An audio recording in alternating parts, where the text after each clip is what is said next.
ಎಲ್ರಿಗೂ ನಮಸ್ಕಾರ ಮತ್ತು ಹೊಸ ವರ್ಷದ ಹಾರ್ದಿಕ ಶುಭಾಶಯಗಳು. ನಿಮಗೆ ಗೌರಿ ಶಂಕರ್ ಅಂತ ಗೊತ್ತು, ನನಗೆ ಗೌರಿ ಅಮೂಲ್ ಅನ್ನೋದ್ರಿಂದ ಗೊತ್ತು. ಯಾಕೆಂದರೆ MS ರಮೇಶ್ ಹತ್ರ ನಾನು ಮತ್ತು ಗೌರಿ ಇಬ್ಬರು ಅಸಿಸ್ಟೆಂಟ್ ಡೈರೆಕ್ಟ್ರಾಗಿ ಕೆಲಸ ಸ್ಟಾರ್ಟ್ ಮಾಡಿದ್ವಿ. 2000ಇಂದ ಗೊತ್ತು, ನಾವು 23 ವರ್ಷದಿಂದ ಗೌರಿಶಂಕರ್ ನಂಗೆ ತುಂಬ ಚೆನ್ನಾಗಿ ಗೊತ್ತು.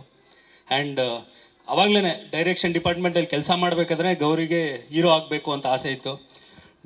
ತುಂಬ ಯಂಗೇಜಲ್ಲಿ ನಮ್ಗಿಂತ ತುಂಬ ಚಿಕ್ಕವರವರು, ತುಂಬ ಯಂಗೇಜಲ್ಲೇ ಡೈರೆಕ್ಷನ್ ಡಿಪಾರ್ಟ್ಮೆಂಟಿಗೆ ಬಂದಿದ್ದಕ್ಕೆ ನಮ್ಮ MS ರಮೇಶ್ ಅವ್ರದ್ದು ರೈಟಿಂಗ್ ಸಪೋರ್ಟ್ ಆಗಿ ರಾಜಶೇಖರ್ ಸರ್ ಅಂತಿದ್ರು, ಅವ್ರು ಇಟ್ಟಿರೋದು ಗೌರಿಗೆ ಅಮೂಲ್ ಅಂತ ಹೆಸರು.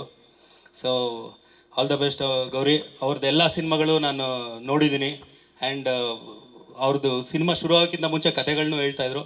ಆ್ಯಂಡ್ ಇದ್ರದ್ದು ನನಗೆ ಕರೋನಾ ಫಸ್ಟ್ ವೇವಲ್ಲಿ ನನಗೆ ಗೌರಿ ಲೈನ್ ಹೇಳಿದ್ದು ಆವಾಗಲೇ ತುಂಬ ಇಂಟ್ರೆಸ್ಟಿಂಗ್ ಆಗಿತ್ತು. ಆ್ಯಂಡ್ ಗೊತ್ತಿಲ್ಲ ಇದು ಹೇಳ್ಬೋದೋ ಇಲ್ವೋ ಅಂತ, ನಂಗೆ ಆಲ್ರೆಡಿ ಸಿನಿಮಾ ತೋರಿಸ್ಬಿಟ್ಟಿದ್ದಾರೆ. ತುಂಬ ಚೆನ್ನಾಗಿ ಮೂಡ್ ಬಂದಿದೆ. ಆ್ಯಂಡ್ ಒಂದು ಹಳ್ಳಿ ಸೊಗಡನ್ನ ಇಷ್ಟು ನೀಟಾಗಿ, ಅಂದರೆ ಈ ಕಲ್ಚರ್ ನಮಗೆ ಗೊತ್ತಿಲ್ಲ, ನಾವು ನೋಡಿಲ್ಲ ಇದೆಲ್ಲ, ನಾವು ಮೈಸೂರವರು. ಆ್ಯಂಡ್ ಈ ಥರದ್ದು ಒಂದು ಕಲ್ಚರ್ ಇದೆ ಅನ್ನೋದು ಈ ಸಿನಿಮಾಲಿ. ಆ್ಯಂಡ್ ಕಥೆಯಲ್ಲಿ ಇದನ್ನ ತುಂಬ ಸ್ಟ್ರಾಂಗಾಗಿ ಅಳವಡಿಸ್ಕೊಂಡಿದ್ದಾರೆ. ಅದಕ್ಕೋಸ್ಕರ ಡೈರೆಕ್ಟ್ರಿಗೆ ಅಲ್ಲ, ಇದು ಕಲ್ಚರ್ ನಮಗೆ ತೋರಿಸಿ ನಾವು ಥ್ಯಾಂಕ್ಸ್ ಹೇಳ್ಬೇಕು ನಿಮಗೆ. ಆ್ಯಂಡ್ ಆಲ್ ದ ಬೆಸ್ಟ್, ಒಳ್ಳೇದಾಗಲಿ. ಆ್ಯಂಡ್ ತುಂಬ ಕಾನ್ಫಿಡೆನ್ಸ್ ಇದೆ ನನಗೆ ಈ ಸಿನಿಮಾ ವರ್ಕ್ ಆಗುತ್ತೆ ಅಂತ. ಯಾಕಂದರೆ ಒಂದು ರೀಜನ್ದು ಡೆಪ್ತ್ಗೆ ಹೋಗ್ಬಿಟ್ಟು ಈ ಸ್ಕ್ರಿಪ್ಟ್ ಮಾಡಿದ್ದಾರೆ. ಆ್ಯಂಡ್ ತುಂಬ ಜನಕ್ಕೆ ಅದು ಇಷ್ಟ ಆಗುತ್ತೆ ಅಂತ ಅನ್ಸುತ್ತೆ, ನಂಗೆ ಇಷ್ಟ ಆದಂಗೆ. ಆಲ್ ದ ಬೆಸ್ಟ್, ಒಳ್ಳೇದಾಗಲಿ.